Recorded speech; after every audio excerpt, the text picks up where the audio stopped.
మాతృదేవో పితృదేవో ఆచార్యదేవో. Unique Varma ప్రేక్షకులకి మీకు అందుకు ప్రయోగాలు నమస్కారాలు. ఈరోజు మీ ముందుకి పుష్యమి నక్షత్రంతో వచ్చాను. పుష్యమి నక్షత్రం 1, 2, 3 పాదాలు దోషం, 4వ పాదంలో జనించిన మంచిదే అని చెబుతున్నారు. ఈ పుష్యమి నక్షత్రం శనిగ్రహ నక్షత్రం. ఇది 1వ పాదంలో సామాన్య దోషం అంటున్నారు, కానీ మేనమామకి తప్పు.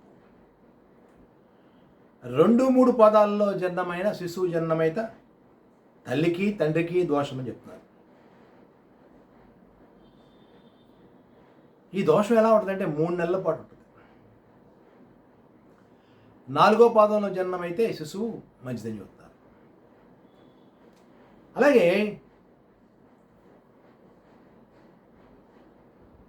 ఈ దోష పరిహారార్థం ఏ పాదంలో జన్మించినప్పటికీ స్వల్ప దోషం అయినా మొదటి పాదం స్వల్ప దోషం అని చెబుతున్నా, మేనమావ గండం అని చెబుతున్నా, 4వ పాదం మంచిదని చెబుతున్నా, తప్పనిసరిగా శాంతి తెచ్చుకుంటే మంచిది. మహాన్యాస రుద్రాభిషేకం, నక్షత్ర దోష నివారణార్థం నవగ్రహ జప దానాలు చేయాలి. సువర్ణ దానం చేస్తే మంచిదని చెబుతున్నారు.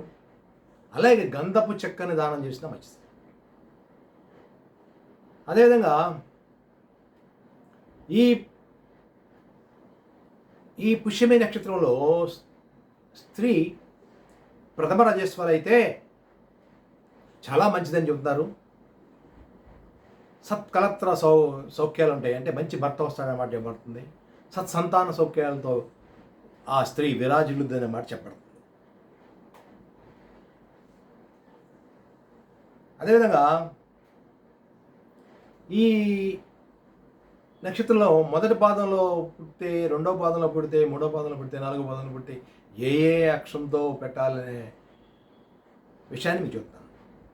మొదటి పాదంలో పుడితే హు అంటే ఊలో ఊ కాదండి, హు అంటే హుదుద్ అనే అక్షరంలో హు.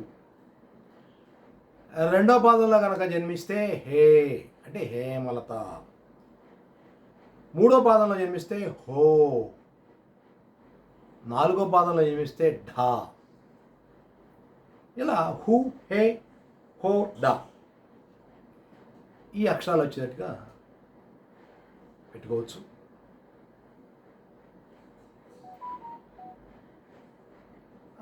అదేవిధంగా ఈ పుష్యమి నక్షత్రంలో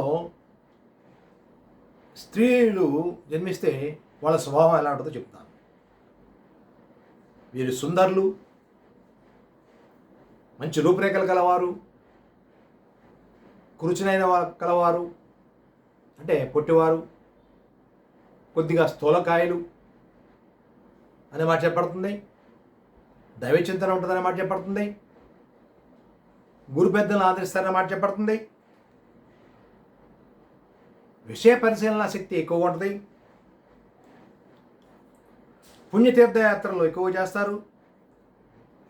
సంతతి పట్ల ఎక్కువ ఆపేక్ష కలవారనే మాట చెప్పబడుతుంది.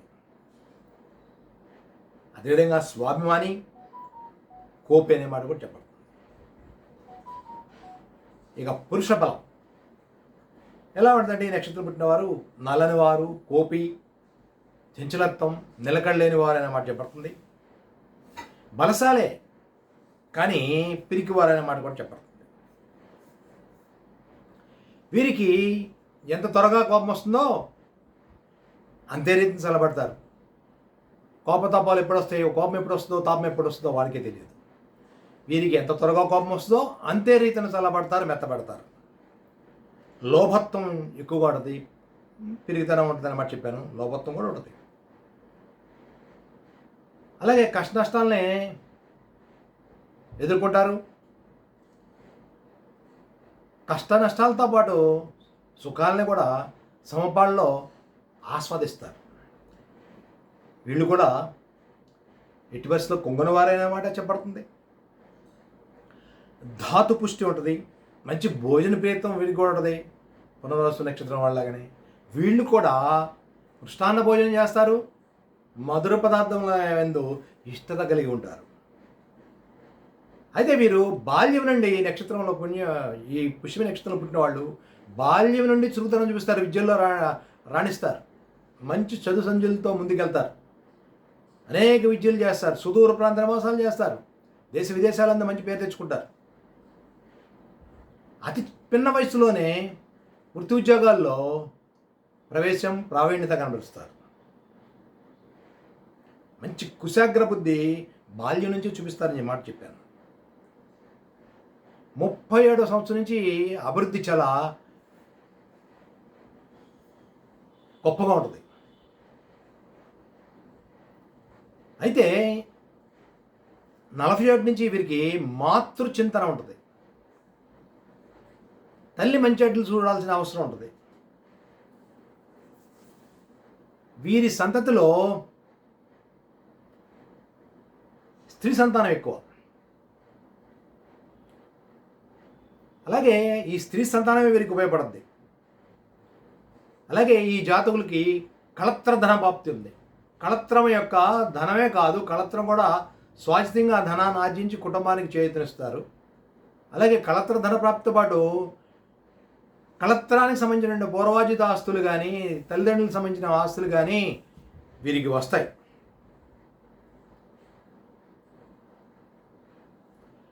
వయసు మీరే కొద్దీ వైరాగ్య చింతన, దైవభక్తి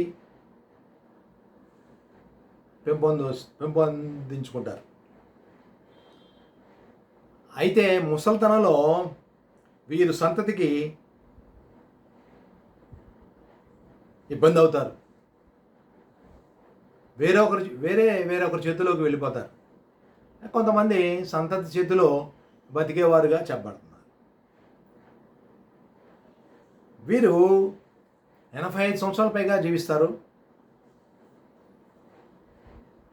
అజీర్ణ వ్యాధులు, గర్భాశయ లేడీస్ అయితే ఆడవారికి అయితే గర్భాశయ సంబంధించిన వ్యాధులు, బీపీ, షుగర్ ఇలాంటి తదితర వ్యాధులు, హృద్రోగ సమస్యలు ఉంటాయి, ఆపరేషన్స్ ఉంటాయి. 85 సంవత్సరాల పైగానే జీవిస్తారన్నమాట చెప్పబడుతుంది. వీరికి శుక్రదశాంతరాలు, చంద్రదశాంతరాలు, శుక్రదశలు, చంద్రదశలలో, విదశల్లో, సూక్ష్మదశల్లో ఇబ్బంది, మార్గానికి కూడా తీసుకెళ్లే విధంగా ఈ శుక్రుడు, చంద్రుడు ఇబ్బంది పెడతారన్నమాట ఈ పుష్యమి నక్షత్ర జాతకులు చెప్పబడుతుంది. అయిన వారి మధ్య శివదశలో అయిన వారి మధ్య సునాయాస మరణం పొందారన్నమాట చెప్పబడుతుంది. ఇక ఈ పుష్యమి నక్షత్రంలో జన్మించినటువంటి వ్యక్తులకి ఏ నక్షత్రంలో వివాహానికి సరిపడు నక్షత్రాలు ఏమిటో చెబుతాను. ఈ పుష్యమి నక్షత్ర జాతకులకి వివాహ విషయంలో ఏ నక్షత్రం అయితే సరిపోతుందో వివాహ పొందన నక్షత్రాలు చెబుతాను. వీరికి అశ్విని నక్షత్రం, కృత్తికా నక్షత్రం, రోహిణి నక్షత్రం, పునరస్సు నక్షత్రం, ఆశ్లేష నక్షత్రం, ఉత్తరా నక్షత్రం, హస్తా నక్షత్రం, స్వాతి నక్షత్రం, విశాఖ నక్షత్రం, జ్యేష్ఠ నక్షత్రం, ఉత్తరాషాఢ 2-3-4 పాదాలు, 2-3-4 పాదాలు, అలాగే పూర్వాభద్ర 4వ పాదం, అదేవిధంగా రేవతి నక్షత్రం వీరికి వివాహ విషయానికి పుష్యమి నక్షత్ర జాతకులకి మంచిదని మాట చెప్పబడుతుంది. అదేవిధంగా ఈ పుష్యమి నక్షత్రం చాలా శుభముహూర్తాలకి ఉపయోగపడుతుంది మాట చెప్పబడుతుంది. అక్షరాభ్యాసం, శంకుస్థాపన, తాంబూలాలు ఇచ్చిపుచ్చుకోవడానికి, అన్నప్రాసనకి, అలాగే ఉపనయనం, దత్తత స్వీకారానికి, బంగారం, వెండి, ఇనుము, స్టీలు వ్యాపారాలకి, ఫర్నిచర్ సంబంధ వ్యాపారాలకి, రైస్ మిల్లులు నడపడానికి, సినీ వ్యాపార రంగాలకి, సినీ డిస్ట్రిబ్యూటింగ్ వ్యాపారాలకి, అలాగే దుక్కి దున్నడానికి, అలాగే పశువులు కొనడానికి, పశువుల శాల కట్టుకోవడానికి కూడా ఇది ఈ పుష్యమి నక్షత్రం ఉపయోగపడుతుందని మాట చెప్పబడుతుంది. ఇది మొత్తం మీద ఈ రోజున ఈ పుష్యమి నక్షత్రం గురించి చెప్పడం జరిగింది.